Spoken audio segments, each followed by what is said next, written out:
तत्पदं दर्शितं येनः तस्मै श्रीगुरुवे नमः। तस्मै श्रीगुरुवे नमः। परम पूज्य वाहिगुरु जी का खालसा वाहिगुरु जी की फतेह। KS सिद्धू चैनल देख रही संगतां नूं बहुत बहुत बधाइयां जी। अज असी अपनी टीम KS सिद्धू चैनल की टीम पहुंचे हैं गुरुद्वारा हरीसर विखे पिंड मनणाना, जिथे 108 संत बाबा हरी सिंह नैकविਆਂ के जन्म दिहाड़े के समागम चल रहा है जी। तुसीं सर्वत साध संगत उन्होंने दर्शन कर रहे हो। आओ संगतां के समागम में दर्शन करिए। वाहिगुरु जी का खालसा वाहिगुरु जी की फतेह। आइए कि अभी अभी आप बहुत सुंदर और बहुत विचार सुलझे हुए विचारों के द्वारा अपने जीवन के विषय में श्रवण कर रहे हैं कि हमारा जो जीवन है ये एक बहुत उच्च कोटि का जीवन है कि 84 लाख योनियों में ये उत्तम योनि जो हमको प्राप्त हुई है, ये क्यों हुई है? ये इसी का फल है कि जो इस समय हम सत्संग में बैठे हैं, और सत्संग का ही फल ये है कि हमारे को ये मानस चोला मिला है। किंतु मानस चोले की बहुत मर्यादा बताई गई है, क्योंकि जितना उच्च कोटि का जीवन होता है और जितनी उच्च कोटि की योनि होती है तो उनकी मर्यादा भी उतनी कठिन होती है।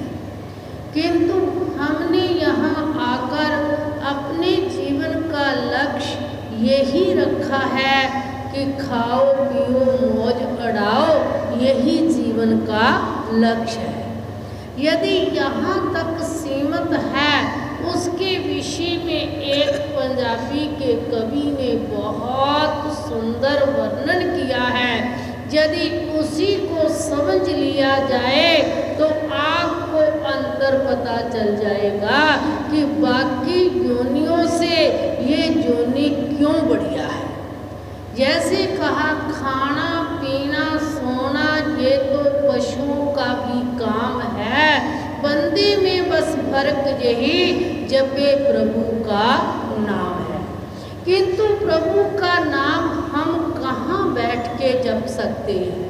यदि हम कहें कि हम बाहर किसी और स्थान पर बैठ के, मेरे बाहर कहने का अर्थ क्या है? बाहर कहने का अर्थ ये है कि चाहे वो गुरुद्वारा है वो अंदर है, चाहे मंदिर है वो अंदर है, चाहे वो किसी महापुरुष की शरण में बैठे हैं या किसी महापुरुष के साथ चलते हैं, तो वो क्या बात करेंगे? वो आपके अंदर की बात करेंगे। इसलिए आपको यहाँ ये आपको इस जन्म में जीना सिखाता है। ये जो संग है, चाहे वो किसी का संग हो, चाहे कोई श्री गुरु ग्रंथ साहब जी की वाणी को मानता है, किंतु उसको मानना नहीं, जो वो कहते हैं उनको जीवन में धारण करना है। जब आप मुख्य वाक्य लेते हैं तो उस समय ये मत सोचा करो कि ये एक मुख्य वाक्य है। उस समय ये सोचा करो, अपनी सोच को वहाँ टिका लो कि ये हमारे लिए गुरु जी ने एक आज्ञा दी है कि आज का दिन आपने कैसे व्यतीत करना है। अर्थ इसका ये है कि हमें जब आप किसी जगह पर भी श्री गुरु ग्रंथ साहब जी का पाठ चलता है तो आपका उत्तम कर्म हो, तो आपका उत्तम जीवन हो, तो उस एकाग्र होकर यही विचार करना है कि इस समय गुरु जी सामने बैठे हमको ये उपदेश दे रहे हैं। यदि ऐसी धारा हो गई तो उसी धारा को अपने अंदर जब आप ले जाओगे, ये संत जीवन क्या है कि संत चाहे वो किसी भी परंपरा का हो तो उसके आगे संत जरूर लगाते हैं। चाहे सन्यासी है तो उसके आगे भी संत आता है, चाहे निर्मल पंथ में है तो उसके आगे भी संत आता है, और चाहे वो गरीबदासी हैं तब भी संत आता है, और चाहे उदासी हैं तब भी उनके आगे संत आता है। तो संत का अर्थ क्या है? इसी शब्द को क्यों सुंदर ढंग से चुना है? तो कहते महापुरुषों ने अपने जीवन में एक अनुभव किया है। अनुभव किस बात का किया है? और सभी ग्रंथों को मंथन करके उनमें से 3 अक्षर निकाले।